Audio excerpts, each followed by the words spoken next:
This gets way worse at the end. Stick around to see what the elevator camera recorded after I got out. My apartment building has one elevator nobody uses after 2 a.m.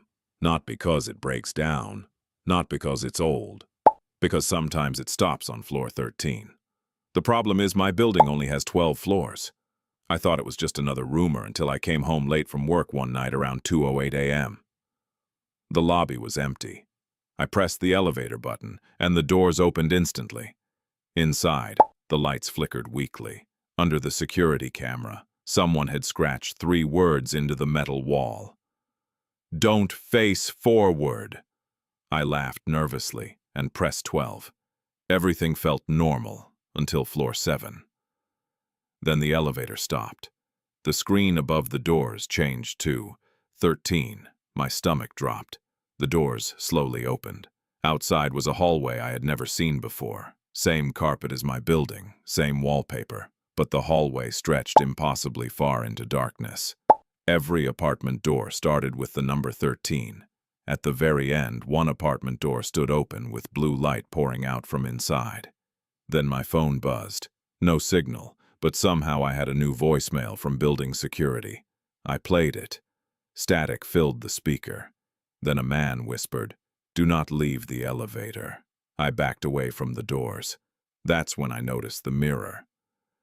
There was a woman standing behind me. Long wet hair, gray coat, head tilted slightly. I spun around. Nobody there.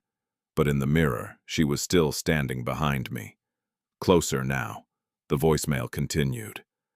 "If she appears in the mirror, do not turn around again." The elevator buttons suddenly began lighting up by themselves. 12, 11, 10. Then every button went dark except one. 13. I hit the close door button repeatedly. Nothing happened. Then the woman in the mirror slowly raised one arm and pointed toward the hallway. At the same moment, I heard footsteps. Not inside the elevator, from the hallway outside, running toward me, fast. The lights in the hallway began shutting off one by one. Closer, closer, closer. I finally screamed and slammed every button on the panel. The security camera above me suddenly rotated downward until it pointed directly at my face. Then the speaker above me crackled. This time the voice sounded exactly like mine. "Face the corner!" The footsteps were almost at the elevator now. Without thinking, I turned toward the corner and covered my head. A second later, something entered the elevator. I could hear wet footsteps circling behind me.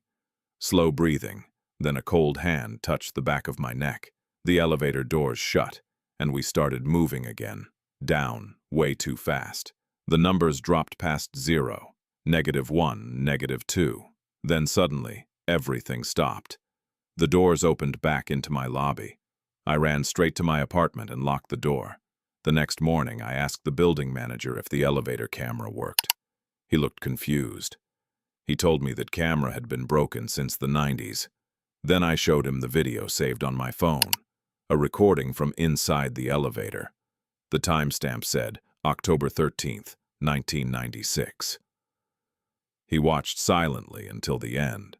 Then he paused the footage, right after I ran out of the elevator lobby. At first I didn't understand what he was looking at. Then I saw it. The elevator doors stayed open after I left, and something else slowly walked into view. Tall, wearing a soaked gray coat, using my face. It stared directly into the camera for almost a full minute. Then just before the video ended, it smiled and pressed floor 13. If you liked today's video, make sure to hit subscribe and drop a like for more Last Seen Online.